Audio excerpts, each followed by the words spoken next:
कानूनी दुनिया में जीत हमेशा सबसे शार्प दिमाग की नहीं होती। अक्सर जीत उसकी होती है जिसकी कहानी में दम हो, जो सीधी और सच्ची लगे। आज हम बात करेंगे उसी एक अटूट नियम की जो किसी भी केस को बना या बिगाड़ सकता है। और वो नियम है संगति। मतलब आपकी कहानी, आपके सबूत, आपकी दलीलें, सब कुछ शुरू से आखिर तक एक ही सुर में होना चाहिए।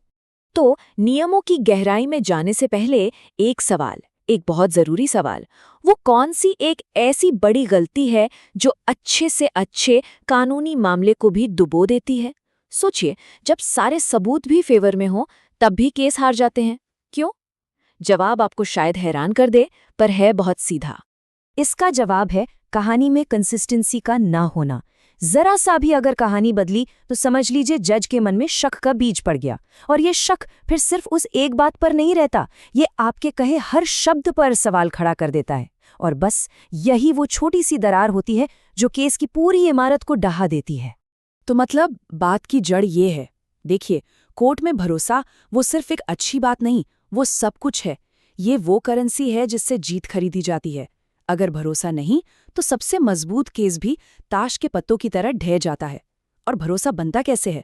जब आपकी हर बात, हर सबूत एक ही कहानी कहे। तो सवाल ये है कि ये भरोसा बनाया कैसे जाए? खैर, इसके लिए कोई छोटे मोटे टिप्स नहीं है, बल्कि ये हैं वो 8 पक्के नियम जो कानूनी लड़ाई को देखने का नजरिया ही बदल सकते हैं। इसे जीत की प्लेबुक समझिए। ठीक है, तो किसी भी केस की जो नींव होती है ना, वो पहले 3 नियमों पे टिकी होती है।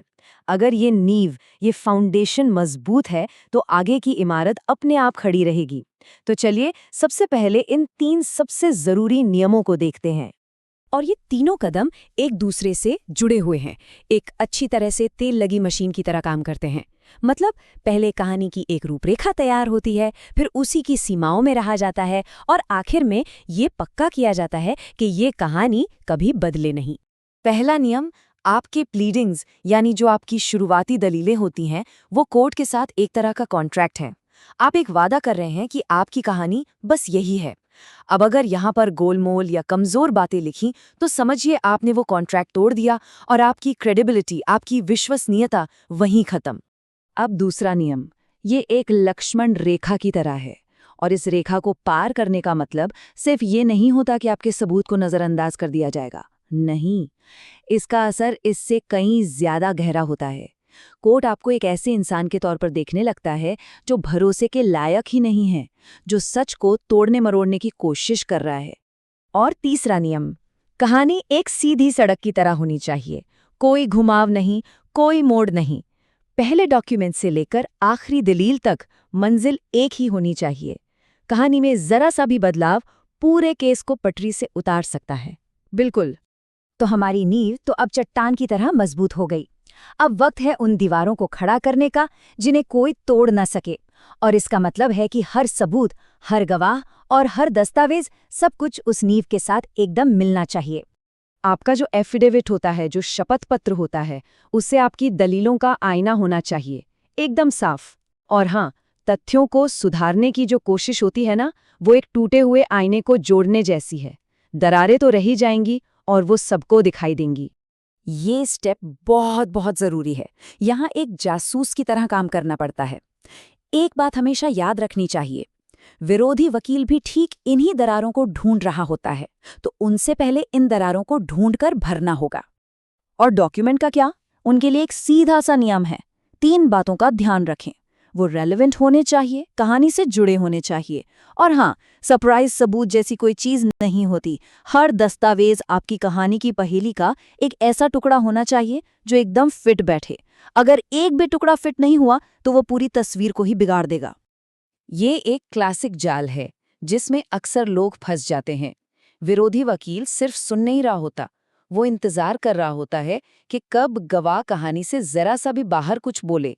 और जैसे ही ऐसा होता है, वो एक शार्क की तरह हमला करता है और क्रेडिबिलिटी को तार तार कर देता है। लेकिन मान लीजिए गलती हो ही गई तो क्या सब खत्म, खेल खत्म? नहीं, बिल्कुल नहीं। गलतियां तो इंसानों से ही होती हैं, पर इसके बाद जो अगला कदम होगा वही सब कुछ तय करेगा। एक तरीका सही है और एक बहुत ही गलत। सही रास्ता क्या है? ईमानदारी से कानूनी प्रक्रिया के तहत अपनी गलती को सुधारना, इसे कहते हैं अमेंडमेंट। लेकिन गलत रास्ता चुनना, मतलब नए सबूतों से या कहानी बदलकर गलती को छिपाने की कोशिश करना, ये सिर्फ एक टेक्निकल गलती नहीं है, ये तो कोर्ट की नज़रों में अपनी विश्वसनीयता को जानबूझकर खत्म करने जैसा है। तो ये है वो कुछ आम गलतियां जिनसे हर हाल में बचना चाहिए। तथ्यों का वर्जन बदलना, जिरा में नए फैक्ट्स जोड़ना, ऐसे डॉक्यूमेंट्स पेश करना जिनका जिक्र ही नहीं है।